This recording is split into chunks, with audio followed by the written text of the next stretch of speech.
Compound microscope क्यों use किया जाता है रियलिस्टिक सिंपल माइक्रोस्कोप की जगह पर? क्योंकि सिंपल माइक्रोस्कोप एक मैग्निफिकेशन नहीं दे पाता। कौन सा मैग्निफिकेशन है? ध्यान रखिएगा, जब उसने बात करी है ना कंपाउंड माइक्रोस्कोप की, तो कंपाउंड माइक्रोस्कोप की सबसे बड़ी जो एक बेनिफिट होता है वो ये होता है कि it can provide a large magnification, जो कि सिंपल माइक्रोस्कोप नहीं दे पाता है। तो यहां पर लिखेंगे larger does not have the larger magnification. भैया अब एक क्वेश्चन ये भी आ सकता है कि भैया ये लार्जर मैग्निफिकेशन कैसे प्रोवाइड करता है? लार्जर मैग्निफिकेशन कैसे प्रोवाइड करता है? तो भैया इसके अंदर जो ऑब्जेक्टिव और आईपीस, ऑब्जेक्टिव वो लेंस होता है जो ऑब्जेक्ट के पास होता है, और आईपीस होता है जो आपकी आंख के पास होता है। तो वो दोनों का ही शॉर्ट फोकल लेंथ होता है, क्योंकि मैग्निफिकेशन का फॉर्मूला क्या होता है इसके अंदर? L अपॉन में f नॉट इंटू में 1 प्लस में d अपॉन में fe। तो भैया ये जो है सिस्टम, दोनों इसके अंदर फोकल लेंथ इसकी ऑब्जेक्टिव की और इसकी आईपीस की, दोनों की यहाँ पर क्या होनी चाहिए? शॉर्ट होनी चाहिए यहाँ पर।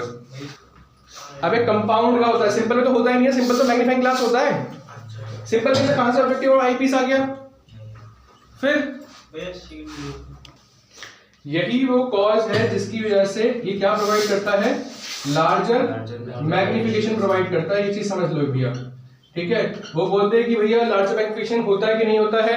तो कंपाउंड का लार्जर मैग्निफिकेशन होता है। क्यों होता है? क्योंकि इसमें ऑब्जेक्टिव और आईपीस होते हैं, दोनों ही शॉर्ट फोकल लेंथ के होते हैं।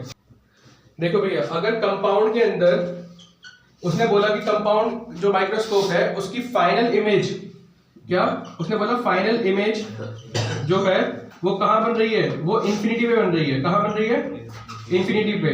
तब जाके मैग्निफिकेशन का जो फॉर्मूला है वो बन जाता है L अपॉन में f नॉट इंटू में d अपॉन में fe।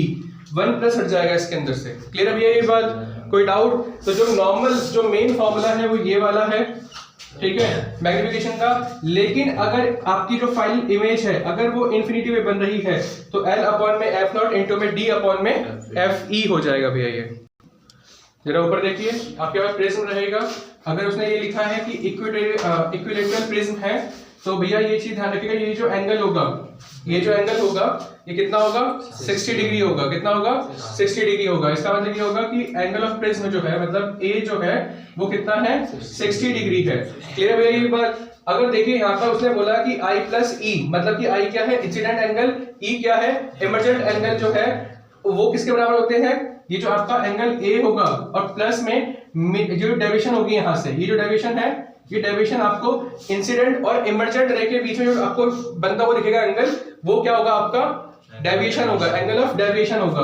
और भैया अगर इसको मिनिमम करना है, इसे अगर मिनिमम करना है तो आपको ये फॉलो करना पड़ेगा कि R जो होगा आपका, ये जो R1 और R2 होंगे दोनों बराबर होंगे। कहने का मतलब ये है कि R1 इक्वल्स टू R2 होंगे और R इक्वल्स टू क्या होगा? A/2 होगा भैया यहाँ पर। ठीक है भैया, क्लियर है ये बात? इसको मिनिमम करना भैया, भैया अगर मुझे मिनिमम डेविएशन करनी है, ये जो डेविएशन है ये मिनिमम करनी है, तो क्या होना चाहिए? A/2 होना चाहिए। तो I इक्वल्स टू क्या हो जाएगा? A प्लस में मिनिमम डेविएशन अपॉन में 2 हो जाएगा यहाँ से। अब आपको याद होगा म्यू क्या होता है, जब आपने क्लास 10th में पढ़ा था साइन I अपॉन में साइन R। तो साइन I की वैल्यू ये हो जाएगी, तो साइन A प्लस में मिनिमम डेविएशन अपॉन में 2 और R क्या हो जाएगा? Sign A/2। और भैया अगर इसके अंदर वेलोसिटी निकालने को आ गई तो क्या करेंगे हम? C/μ कर देंगे। और C क्या होगा यहाँ पर? 3 × 10⁸ मीटर पर सेकंड करेंगे भैया। अगर उसने यहाँ पर डेविएशन सिंपल वे में कह दिया तो म्यू माइनस में 1 इंटू में a, this is a angle of prism. ठीक है, this is a relation between the deviation and the refractive index of the prism and the angle of prism. ठीक है भैया, करिए इसे नोट डाउन। भैया ऊपर देखो एक बार जल्दी से, आपके पास में प्रिज्म रहेगा और उसके अंदर आपको एक μ1 और एक μ2, मतलब दो रेज दे रखी होंगी। एक होगा मतलब रे 2 होगी और एक होगी रे 1। लेकिन दोनों के लिए इस ग्लास का प्रिज्म जो है, ग्लास का जो प्रिज्म बना हुआ है इसका रिफ्रैक्टिव इंडेक्स अलग अलग होगा। एक के लिए होगा μ1, एक के लिए होगा μ2। सपोज कीजिए जब ये रे ट्रैवल कर रही थी तो उस टाइम पे इस ग्लास प्रिज्म का जो रिफ्रैक्टिव इंडेक्स है वो कितना है? μ1 है। जब ये रे 1 चल रही थी तो उस दौरान में कितना है? μ2 है। इसे एक बार चेंज ही कर लीजिए, इसको μ2 कर लीजिए, इसे μ1 कर लीजिए, ज्यादा इजी रहेगा। ठीक है, अब इसका पैटर्न ड्रॉ करने को आएगा आपको कि भैया इसका जो पैटर्न है, इसकी जो रे है वो कैसे क्रॉस करेगी, ये बना के दिखाएंगे इसके अंदर। आगे क्वेश्चन समझ में? कोई डाउट इसके अंदर? तो मेरी सुनो मेरी बात ध्यान से। अब अगर जैसे μ2 है, अगर सपोज कीजिए क्रिटिकल एंगल क्या होता है 1/μ होता है। अरे भैया क्रिटिकल एंगल कितना होता है साइन c कितना होता है 1/μ होता है, ठीक है।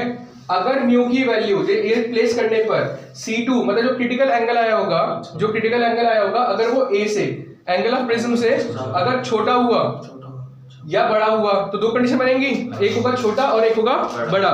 तो उस दौरान में आपको क्या करना है, इसको ड्रॉ करना है इस पैटर्न को। तो भैया इस वाले में क्या होगा, इस वाले में सीधा निकल जाएगा यहाँ से, क्योंकि इस दौरान में क्या है जो क्रिटिकल एंगल है वो बहुत छोटा है एंगल ऑफ प्रिज्म से, तो ये क्या हो जाएगा, ये ट्रेवल करके यूं निकल जाएगा। वहीं पर जो μ1 होगा उसके अंदर क्या है c1 जो अगर वैल्यू आपकी बड़ी आई a से, तो ये ऐसे क्रॉस करके निकलेगा यहाँ से। क्लियर भैया ये बात, ये कंप्लीट करने को आता है और ये पक्का पेपर में आने के चांसेस हैं इसके अंदर।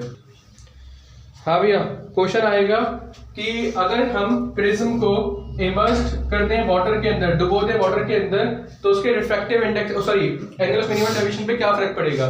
भैया जब उसको आप डुबोएंगे तो उसका रिफ्रैक्टिव इंडेक्स डिक्रीज कर जाएगा, है ना, डिक्रीज कर जाएगा, उसका क्या कहते हैं म्यू। तो भैया जब म्यू जब डिक्रीज करेगा तो एंगल ऑफ मिनिमम डेविएशन पे क्या हो जाएगा, डिक्रीज कर जाएगा, क्योंकि क्या है आमने सामने है। तो भैया क्या हो जाएगा, ये भी डिक्रीज कर जाएगा। लिख लीजिए इसको, क्वेश्चन सुन लीजिए कि अगर म्यू जो है वो क्या होता है, अगर ग्रेटर देन इक्वल होता है साइन 1 साइन आई, तो भैया क्या होगा इसके अंदर, तो वो टोटल इंटरनल रिफ्लेक्शन दिखाएगा कि नहीं दिखाएगा, ये बताइए, जल्दी बताइए भैया, बोलो।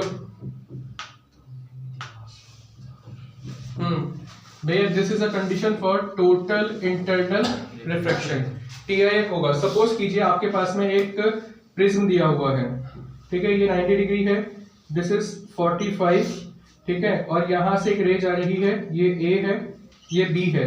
अब ये बताओ स्ट्रेट निकलेगी कि ये कैसे निकलेगी, बताओ जल्दी सोच करके इसके बारे में एक बार दोबारा समझ लीजिए, क्योंकि जैसे यहाँ पर 45 डिग्री का एंगल है, तो भैया ये जो I बनेगा यहाँ पर वो भी कितना होगा 45 का ही होगा।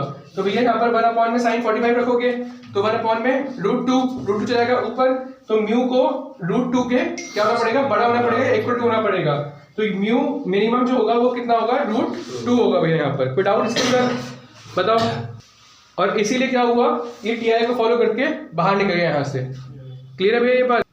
भैया आपके पास रिफ्रैक्टिव इंडेक्स दे रखा है ब्लू का और रिफ्रैक्टिव इंडेक्स दे रखा है रेड का। सपोज कीजिए ऐसा आपको दे रखा है कि भैया ब्लू लाइट में इतना रिफ्रैक्टिव इंडेक्स आ रहा था, ठीक है, और रेड लाइट के अंदर इतना रिफ्रैक्टिव इंडेक्स प्रोड्यूस हो रहा था। तो मिनिमम डेविएशन अगर हम बात करेंगे रेड और ब्लू की, तो भैया किसका ज्यादा होगा किसका कम होगा, जल्दी बताइए। रेड का ज्यादा होगा। किसका, रेड का ज्यादा होगा भैया, रेड का ज्यादा होगा। कैसे, थोड़ा दिमाग लगा के देख यार, एक बारी थोड़ा दिमाग लगा के देख भाई।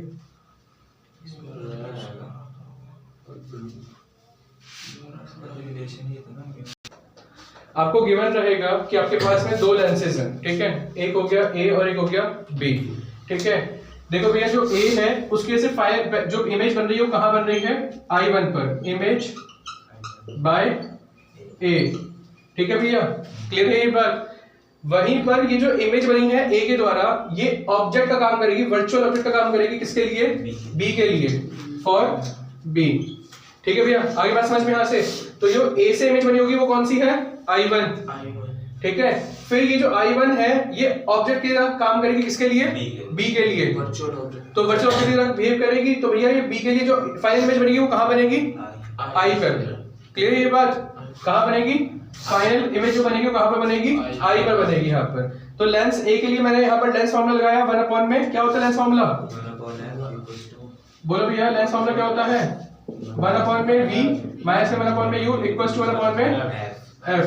तो 1 में V1 माइनस में 1 में U इक्वल्स टू 1 में F, ठीक है। वहीं पर लेंस B के लिए क्या होगा सिस्टम यहाँ पर, भैया यहाँ पर होगा 1 में V, ये हुआ आपका मेन डिस्टेंस, कौन सा वाला, ये वाला, इधर से लेकर के इधर तक, ठीक है।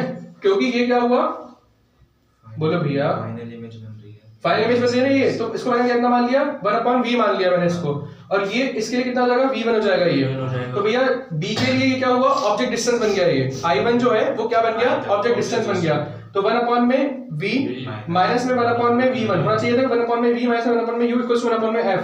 तो V तो हुआ ये वाला डिस्टेंस, इमेज कहाँ बनी, यहाँ पर बनी, ठीक है। ऑब्जेक्ट डिस्टेंस क्या होगा, ये पूरा V1 जो पहले वाले के लिए क्या था, जो इमेज थी वो दूसरे वाले की क्या बन गई, ऑब्जेक्ट बन गई यहाँ पर, वर्चुअल ऑब्जेक्ट बन गई यहाँ पर। तो भैया इन दोनों को मैंने ऐसा कंसीडर किया कि दोनों इक्वल्स के होंगे, लेंथ के इक्विवेलेंट होंगे, तो इन दोनों को मैंने तीनों को ऐड कर दिया यहाँ पर। तो इन चारों को ऐड करा मैंने यहाँ पर, तो क्या होगा 1 में V1 माइनस में 1 में V1 कट जाएगा, तो क्या बचेगा यहाँ से 1 में V माइनस में 1 में U। बोलो कोई डाउट इसके अंदर? और 1 में F1 प्लस में 1 में F2, तो ये बनेगा आपका फाइनल इक्वेशन इसके लिए। तो आप इसके अंदर कोई भी वैल्यू प्लेस करके यहाँ से कोई भी चीज जो है वो निकाल सकते हैं। सपोज कीजिए आपको क्या दे देगा, दोनों का फोकल लेंथ दे दिया आपको यहाँ पर, ठीक है, बोला कि भैया F1 का इतना है और F2 का इतना है यहाँ पर।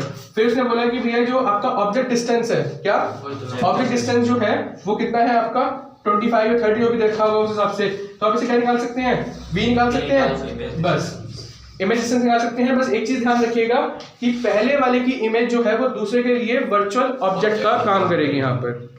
आते अगर इस कॉम्बिनेशन का अगर वो बोलेगा पावर निकालने के लिए तो क्या करते हैं,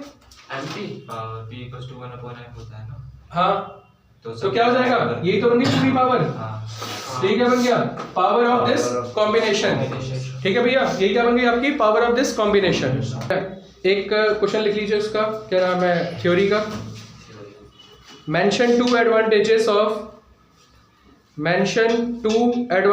of reflecting telescope over refracting telescope. ये भैया मैंने नोट्स में पूरा लिखवा रखा है, ठीक है, कृपया करके वहां से इसे कर लीजिएगा, आपका भला हो जाएगा, ठीक है भैया। आपके पास में एक एस्ट्रोनॉमिकल टेलीस्कोप होगा, उसका ऑब्जेक्टिव लेंस का फोकल लेंथ रखा होगा और आपके पास में उसके आई पीस का फोकल लेंथ रखा होगा और बोलेगा कि एंगुलर मैग्निफिकेशन निकाल के दिखाइए इसका। तो भैया एंगुलर मैग्निफिकेशन जो होता है वो लगभग होता है F0 अपॉन में FE। तो क्या करेंगे आसिम, इसके अंदर कितना होगा मैग्निफिकेशन फार्मूला, तो मतलब कितना आएगा मैग्निफिकेशन इसका 20। बहुत बढ़िया बेटा, बहुत ही बढ़िया, आप बहुत अच्छे हैं, आपको बहुत अच्छे सब कुछ आता है, आप मत कोई कुछ भी अच्छा सेंटीमीटर, ठीक है। तो कितना हो गया मैग्निफिकेशन का 2000, ठीक है भैया। आप एंगुलर मैग्निफिकेशन को हमेशा किससे निकालेंगे, सेंटीमीटर से निकालेंगे यहाँ पर, ठीक है भैया। लिखिए जल्दी से।